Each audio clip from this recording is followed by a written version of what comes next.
We all know that Eve was tempted by the serpent in the Garden of Eden, and this led to Adam and Eve being thrown out of paradise and to becoming aware of good and evil. The serpent was also cursed by God to slither on the ground forever. Raised by Wolves is filled with a ton of this religious imagery, but is there more to the snakes than just what it represents from the Bible? I think I might have the answer. Hey everyone, I'm Brent the Middleman, your middle-aged middle manager in Middle America in a midlife crisis, back today with another video about the awesome HBO Max sci-fi series Raised by Wolves. Today's video was inspired by a comment made by subscriber Todd B. We've all been wondering, why snakes? So jump into your sim pod because I'm about to transfer you some data. They don't have arms or legs, they probably can't talk, at least in the traditional sense, and they probably need to eat a ton of food based on their size.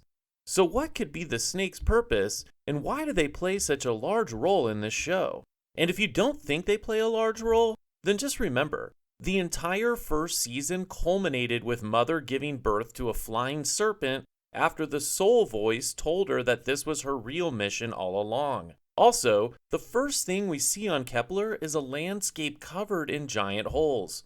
So yeah, they're important. The question is, why? In his comment, Todd B says, I think the reason Soul venerates the serpents is because they bore down deep enough to find it.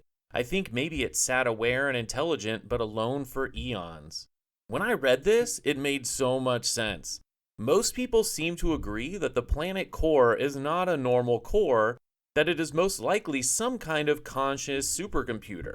Whether it was created by someone or evolved on its own is still up for debate, but the snakes being the only things that could easily access the core is not up for debate. It is also obvious that something bad happened on Kepler a long time ago. The hooded figures that still remained in Season 1 seemed intent on trying to warn Mother using the metal cards about what could happen in order to stop the snake from being born. So the snake being reborn could be the first domino to drop, with the growing of the tree of life being the second.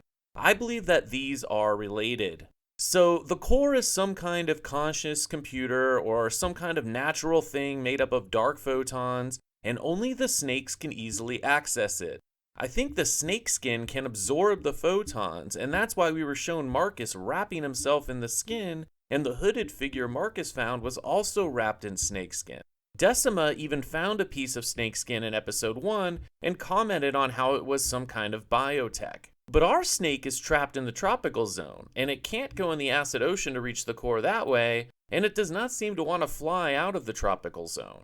So it is unable to collect the dark photon energy from the core. The ancient humans on Kepler must have known of the core's power, and they built the pentagonal temples to lower themselves down towards it.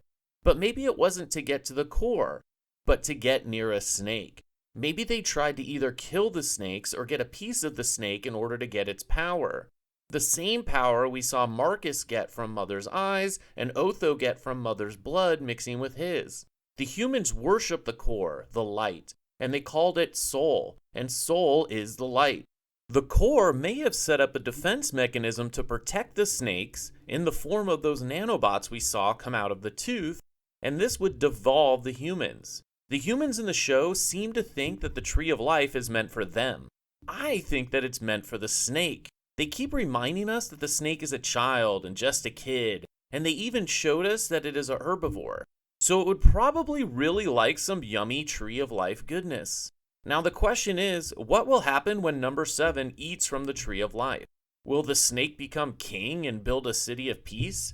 Are humans just tools being used by the core in order to rebuild its kingdom of serpents that absorb its energy and spread it? My crazy theory is that when the snake eats from the tree and absorbs the core energy, that it will actually birth humans. But even I can barely say that without thinking I'm crazy, so I doubt this will be it. But think about how funny it would be to see a snake giving birth to a human at the end of the season to parallel Mother giving birth to a snake at the end of season 1. That'd be pretty nuts, right? Anyway, it seems like snakes are important for the core because they are the only creature that can easily get to it. And if the snake goes into the core, can it be changed somehow? We've seen Tally and Mouse fall in the core and be brought back. We saw mother and father fly into the core and safely emerge in the tropical zone.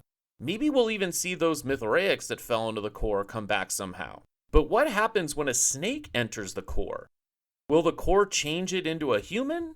Or change it into a necromancer? Is the snake an early form of a necromancer, and when it eats from the tree of life and flies into the core, it becomes a necromancer? A necromancer did birth the snake. So is necromancer its final form? Paul falling into a cocoon may have been teasing this a little bit.